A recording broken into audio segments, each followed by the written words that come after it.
Պարոն Օհանյան, նախ կցանկանամ անդրադառնանք Ռուսաստանից հնչվող արձագանքներին, գնահատականներին։ Մայիսի 9-ին Վլադիմիր Պուտինը անդրադարձավ նաև Հայաստանին, նա նշեց, որ Ռուսաստանը մշտապես կարևորել է հայ ժողովրդի շահը, Հայաստանի շահը եւ նաև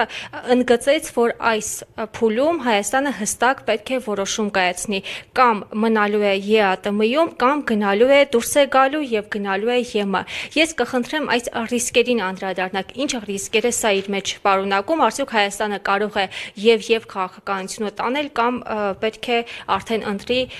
կամ քաղաքականությունը։ Տեսեք,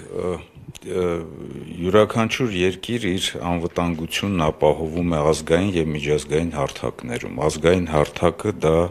մեր երկրի ներքին ամրությունն է, մեր հավաքական կամքն է, ռազմավարական մտածելակերպը, մեր բանակը եւ նաեւ մեր միասնությունը։ Այս իշխանության օրոք խաթարվել է այդ ամեն ինչը, մենք դրա մասին գիտենք, եւ երկրորդը միջազգային հարաբերություններն են, որովհետեւ միջազգային հարաբերություններում անհավասարակշիռ քաղաքականության արդյունքում այսօր մեր երկիրը հայտնվել է փորձադաստի կարգավիճակում եւ հայտնվել է ուժային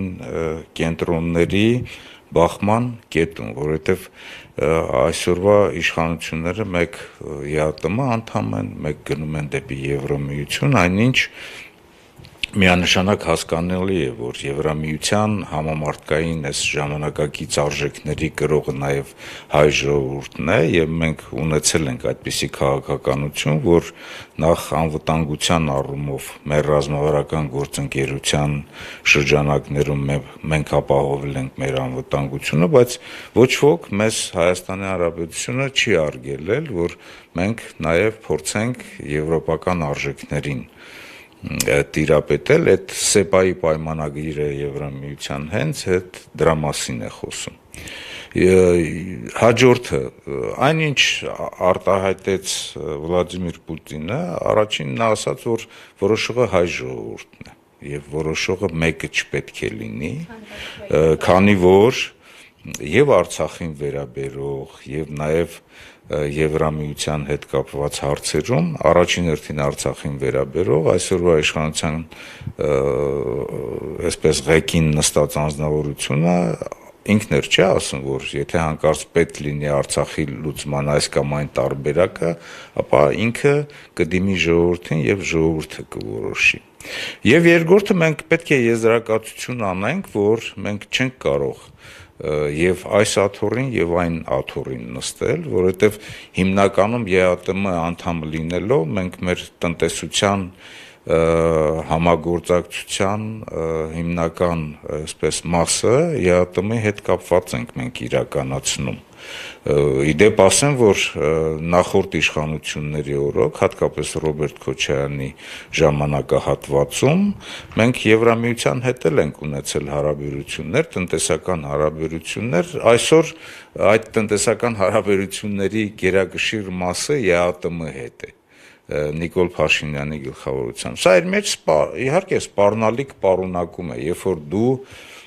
քո տարածքը դարձնում ես փորձադաշտ, երբ որ դու քո տնտեսության եւ անվտանգության ճակատագիրը դնում ես հարվածի տակ, այն հայտնի կարելի է ասել նաեւ երեխայական այս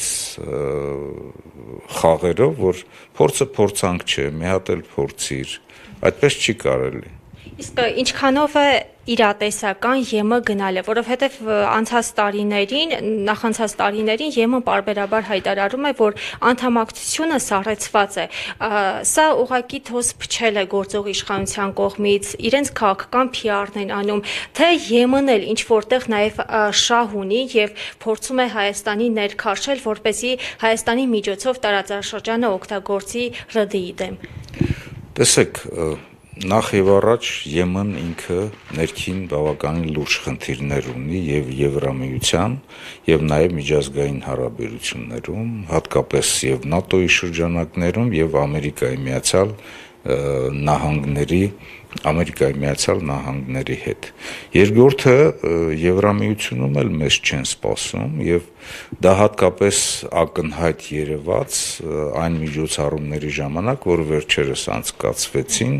ԵՄ-ի եւ նաեւ եվրոպական քաղաքական համայնքի հետ եւ ստորագրված փաստաթղթերի գրեթե ոչ մեկում ոչ մի շահ եւ անվտանգային եւ մնացած շահեր Հայաստանի Հանրապետությունը չունի, որովհետև ամրագրված չէ այնտեղ ոչ անվտանգության երաշխիքը եւ մնացած բոլոր երաշխիքները։ Ընդհակառակը ԵՄ-ն եւ հատկապես Նիկոլ Փաշինյանը օգտագործեցին այդ հարթակը ինչի համար։ Այդ հարթակը իրենք օգտագործեցին օրինակ այստեղից Ռուսաստանի Դաշնության դեմ հայտարարություններով, որ իրականացրեց Զելենսկին, ինքը նույնիսկ հարգանք չունեցավ այն երկրի ղեկավարության նկատմամբ, որոնք որ հրավիրել են այստեղ, ես նկատի ունեմ Հայաստանի Հանրապետության եւ Հայաստանի Հանրապետությունը ինքը դրեց հարվածի տակ։ Հաջորդը նա է, որ մենք այս միջոցառումներով իրականում հայտնվում ենք երկու ուժային կենտրոնների կամ մի քանի ուժային կենտրոնների շահերի բախման կիզակետում եւ միջազգային հարաբերություններում այդ ամենը ես գտնում եմ, որ ոչ միայն ես, այլ նաեւ վերլուծական եւ փորձագիտական միտքը եւ Հայաստանի եւ միջազգային գտնում եմ, որ դա սխալ է։ Պարոն Օհանյան, եւ նաեւ օրերս մենք կրկին նշեցինք, տոնեցինք հայրենական մեծ պատերազմում տարած մեր հաղթանակը եւ այս ֆոնին ես կցանկանամ դուք անդրադառնաք Հայաստանի եռատոնի գաղափարին, այն այսօր ինչքանով է կարեւոր, ինչքանով է այն կարեւոր, որ պահպանվի այդ եռատոնի գաղափարը փոխանցելը սերնդներին եւ նաեւ դուք Շուշիի ազատագրման մասնակիցն եք եղել, եթե չեմ սխալվում, Հյուսիսային թևի ղեկավարն եք եղել։ Կխնդրեմ այս համատեքստում անդրադառնաք այսօր եռատոնի գաղափարին կարևորությանը։ Եռատոնի գաղափարի հիմքում ընկած է մեր միասնությունը, եռամիասնությունը Հայաստան, Արցախ եւ Սփյուռք եւ նաեւ ընկած է ժառանգության կամ սերնդափոխության գաղափարը։ Մեր պապերը մեզ պարգևել են տոն հայրենական պատերազմում, հայ ժողովուրդը բավականին մեծ ներդրում է ունեցել իր զորավարներով, գեներալներով, հրամանատարներով, զինվորականներով եւ այնուհետեւ ոչ մեկիս համար գաղտնիք չէ, եւ ովքեր որ ուզում են ուրանալ, դա ճիշտ չէ, որ խորհրդային Հայաստանը խորհրդային միության տարիներին նաեւ իր անվտանգ կայուն զարգացումն է ապահովել եւ նորորյա պատմության ընթացքում մեր սերնդակիցները, իմ սերնդակիցները այդ մեզ պարգևած տոնը դարձրեցինք եռատոն Շուշիի ազատագրման հաղթանակի օրը իհարկե եւ նաեւ Արցախի պաշտպանության բանակի ձևավորման օրը հանդիսացավ։ Ես գտնում եմ, որ մենք մեր ամբողջ պատմության ընթացքում բազմաթիվ տոներ ունենք, որ մենք միջև հիմա հիշում ենք, սկսած Ավարայրի ճակատամարտ, մայիսյան բոլոր տոների շարունակականությունը այսպիսին է, Ավարայրի ճակատամարտ, Սարդարապատ, այնուհետև Շուշիի ազատագրում, այդ տոնակատարությունները մենք պետք է հիշենք, չնայած նրան, որ այս իշխանությունների ձեռամբ ավելի ճիշտ ապիկար կառավարման արդյունքում այդ եռատոնը դարձավ նորից մեկ տոն, այն էլ նշվող տխուր պայմաններում, բայց մեր ամբողջ պատմությունը մեզ ցույց է տվել, որ մեզ խփում են, իսկ մենք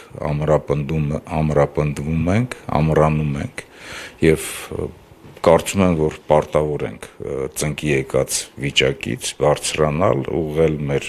ողնաշարը, որովհետև ոչ միայն ներսում 44-օրյա պատերազմի պարտությունից հետո, այլ նաև մեր հայ ժողովրդի Հայաստանի Հանրապետության հեղինակությունը ընկել է որպես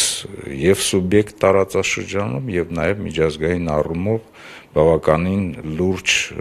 եւ հոգեբանական եւ նաեւ դժվար պայմաններում են գտնվում մեր հայրենակիցները տարբեր պետություններում։ Մենք ոտքի կանգնելու մի ճանապարհ ունենք, այդ ճանապարհը հունիսի 7-ն է եւ մենք չպետք է թույլ տանք այն ուժը, որ բերել է հայ ժողովրդի գլխին եւ Արցախի ամբողջությամբ անկում եւ ողբերգություն եւ ցավալի դեպքեր Հայաստանի Հանրապետության սահմաններում եւ չպետք է թույլ տանք նրանց վերարտադրությունը։ Դա ինքնանպատակ չէ։ Ինքնանպատակ այն է, որ այսօրվա իշխանությունները չեն տեսնում իրենք կամ բավականին հմուտ կերպով մոլորեցնում են մանիպուլյացիաների արդյունքում հայ ժողովրդին, որ իրենք են պատասխանատուն այն, ինչի համար մենք այսօր այս դժվարին վիճակում ենք գտնում։ Դեռ ավելին, այսօրվա քարոզչական ամբողջ այս գործընթացի ընթացքում Նիկոլ Փաշինյանը բարձրաձայն եւս մեկ անգամ փորձում է մեր ժողովրդին այսպես մոլորեցնել, ասելով, որ ռազմավարական առումով օրինակ Արցախյան շարժումը սխալ էր։ Մենք որոշ գիտենք, որ ինքը չէ որոշողը, ինքը շատ փոքր անձնավորություն է, որ ինքը որոշի եւ Արցախի ժողովրդի եւ նաեւ ամբողջ հայ ժողովրդի անունից, որովհետեւ միասնության գաղափարը Արցախը Հայաստանի միացնելու այդ ամբողջ շարժումը, այնուհետև նաև քաղաքական առումով ճիշտ քայլեր իրականացնելը, Արցախի ինքնորոշումը առանձին որպես քաղաքական, այսպես գործոնի ներկայացնելը ճիշտ է եւ այդ պայքարում մեր ունեցած եւ հաջողությունները եւ այն նվիրումը, զոհողությունները, որ մենք տվել ենք մեր զավակների ձևով, սա հաշվել որպես սխալ, ես գտնում եմ, որ անթույլատրելի է, սա ապիկարության, ժողովրդին խաբելու, բաց այդ խաբելու արդյունք է եւ սա ոչ միայն այսպես ապիկարություն է, ոչ միայն ստախոսություն է, ես գտնում եմ, որ նաեւ սա անբարոյականություն է մեր ժողովրդի մի մասի նկատմամբ, որ այսպես մեր պատմության նկատմամբ ինքը չի հասկանում, որ ինքը պատասխան է տալու հետագայում, որ հազարամյա տարիների պատմություն ունեցող Արցախի անկման համար ինքը պատասխանատվություն է կրել։ Ինքը ասում է, տեսեք, եթե Արցախը մերը լիներ, ապա այս եւ այլն եւ այլն։ Արցախը մերն է եղել, այնտեղ ապրել են հայեր, արցախցիներ, Արցախը զարգացել է Հայաստանի Հանրապետության հետ միասին այսպես համադրված զուգահեռ առումով եւ զարգացել է եւ անվտանգությունը, եւ տնտեսությունը, եւ պատմամշակութային կապերը, եւ բոլոր ենթակառույցները։ Արցախում այն ինչ որ ինքը ասում է, Արցախում կառուցվել են գործարաններ, այնինչ իր ղեկավարության ժամանակ Հայաստանի Հանրապետությունում չի կառուցվել։ Արցախում կառուցվել են դպրոցներ համայն հայության ուժերով, Արցախում կառուցվել են ենթակառուցվածքներ, կառուցվել են մանկապարտեզներ, կառուցվել են հիվանդանոցներ եւ այլն եւ այլն։ Եվ այդ հիվանդանոցներ կառուցած եւ այլ ենթակառույցներ կառուցած անձնավորությունը